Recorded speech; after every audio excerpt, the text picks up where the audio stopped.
Halo teman-teman, hari ini kita akan belajar tentang kesehatan lingkungan di rumah sakit. Apa saja kesehatan lingkungan di rumah sakit?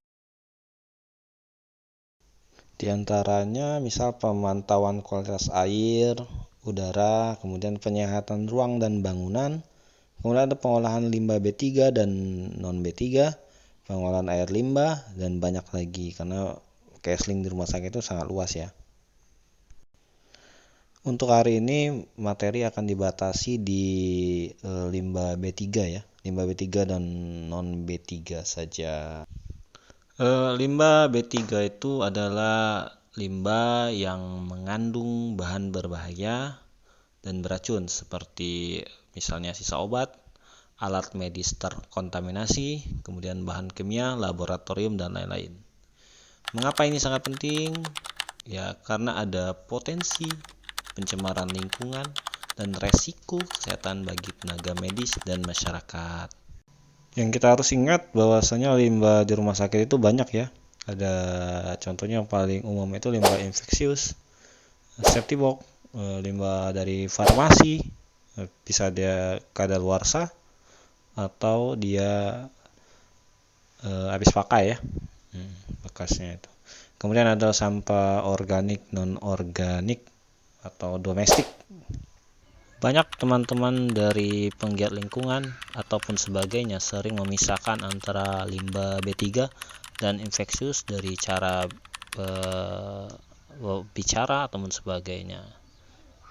Ini mengindikasikan bahwa kadang mereka berpikir bahwasannya limbah infeksius itu tidaklah berada di limbah B3.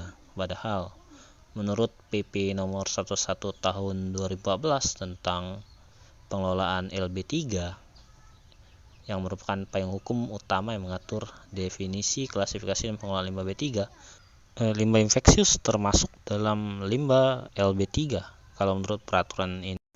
Kemudian ada juga peraturan dari Menteri Lingkungan Hidup dan Kehutanan nomor 56 2015 tentang tata cara dan persyaratan teknis pengelolaan limbah B3 dari fasilitas pelayanan kesehatan. Di dalamnya juga tertulis atau dijelaskan bahwa limbah infeksius adalah limbah yang terkontaminasi organisme patogen dan berpotensi menularkan penyakit. Hanya saja ada beberapa hal yang mungkin berbeda, misalnya dari penyimpanannya itu berbeda, kemudian dari suhu juga berbeda, kemudian lama penyimpanan juga itu berbeda antara infeksius dan limbah B3 lainnya. Seperti yang sudah saya jelaskan tadi bahwasannya limbah infeksius itu memiliki klasifikasi yang berbeda. Misalnya dari suhu mereka itu untuk penyimpanan maksimal 7 hari itu harus di bawah 0 derajat ya, atau titik bekunya.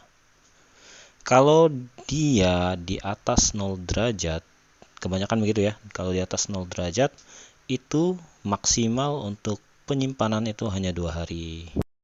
Sementara untuk limbah B3 non-infeksius itu masa simpan itu bisa mencapai 90 hari atau bisa diperpanjang menjadi 180 hari jika LB3 itu kurang dari 50 kg.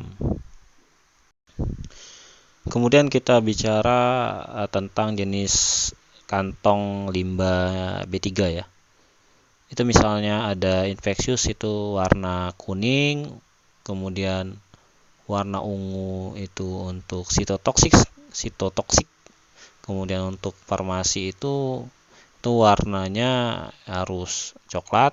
Ini farmasi untuk bahan kimia ya, misalnya obat kadaluarsa, reagen ataupun dari limbah dari lab.